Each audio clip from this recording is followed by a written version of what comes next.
জনগণের কাছে পানি যদি 6 ঘন্টা পরিমাণ থাকে, পানি কমার বৃষ্টি কমার পরে সেটাই আমরা জলাবদ্ধতার ডেফিনিশন। যেটা আমরা এখন দেখছি সেটা হচ্ছে জলজট। যখন আমরা বৃষ্টির পানি পড়তে থাকে অটোমেটিক্যালি এগুলো যখন বৃষ্টির পানি না থামা পর্যন্ত এগুলো যাওয়ার সুযোগ পায় না, কারণ কন্টিনিউয়াস যেহেতু আমাদের জলাধার নেই, জলাশয়গুলো নেই।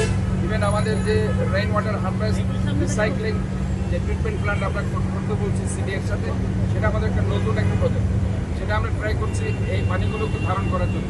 কাজে এটা হচ্ছে নিউ কনসেপ্ট, আমরা ট্রাই করছি। বাট দ্য থিং ইজ আমাদের যেহেতু জলাধার জলাশয় নেই, যার কারণে কন্টিনিউয়াস বৃষ্টি হলে পানিগুলো জমে যায়, সেটাকে আমরা জলাবদ্ধতা বলছেন, এটা আমরা জলজট করছি। কিন্তু আলটিমেটলি এইবার ইনশাল্লাহ আমি বলতে পারি যে জলাবদ্ধতা যেটা গত 20 বছর আমরা দেখেছি আল্লাহর মধ্যে সেরকম হয়নি।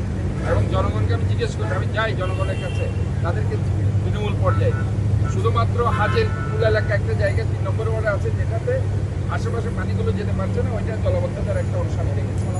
তো আমি এটাই বলছি যে ইনশাল্লাহ আমাদের কাজগুলো ভালো হয়েছে, জলাবদ্ধতার জন্য একটা ভালো রেজাল্ট পেয়েছি, কিন্তু এটার কারণে গিয়ে হয়তো বা রাস্তাঘাটের এই সমস্যাগুলো হচ্ছে।